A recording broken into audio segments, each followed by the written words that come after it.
Bijoy Jain is one of the world's most fascinating and interesting architects. I'd been thinking about an Indian architect for MPavilion and started to read about the work that he'd been doing with Studio Mumbai over quite a long period of time. And it was fascinating to me that he was working with a model around collaboration, so that he had a lot of craftspeople working with him in his studio.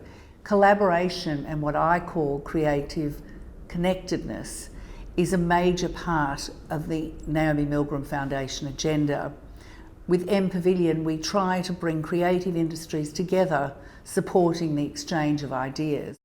Bijoy Jain's architecture has been described as ethical, and what that means is that he actually displays an empathy. In practical terms, it's not a technical response, it's an emotional response and more of a way of life.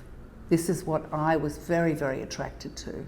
This year, there was an opportunity for MPavilion and Melbourne to work with artisans whose know-how is passed on from generation to generation. Just recently, the Australian builders have spent time working with Bijoy in Mumbai, and it's been a fascinating experience for them as well to be working with an architect of Bijoy's calibre. The MPavilion for me, and the hope with the MPavilion, it's a gathering space. It's a place for thought, place to reflect, and the hope is that for the people of Melbourne, it creates a space where they can experience that. I think that for me would be this place where the heart, mind and body are all connected.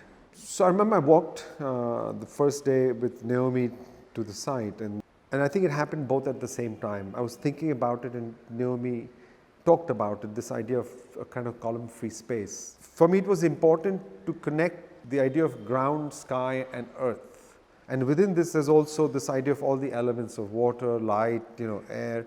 This idea of just making this cross-sectional cut where in some way you locate it to that place, but you also can locate it outside its context. And something that I'm more curious about, that we're all fundamentally connected from the same place. And it's a universal one. In this case with the MPavilion, this whole idea of the Australian red ochre, by just lifting it up, the same mud that you stand on is now on top of your head. What we're doing in this process is making it tangible so that we can physically inhabit the thought.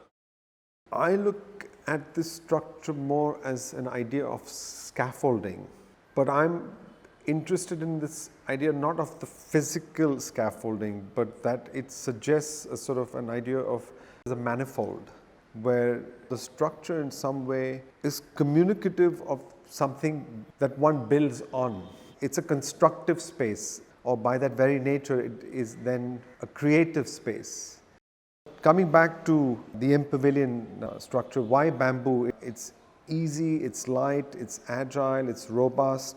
For me, what's important is the phenomena, the nature of it, not so much the materiality of it, but more the nature of how it allows us to be. At a certain point, it transforms.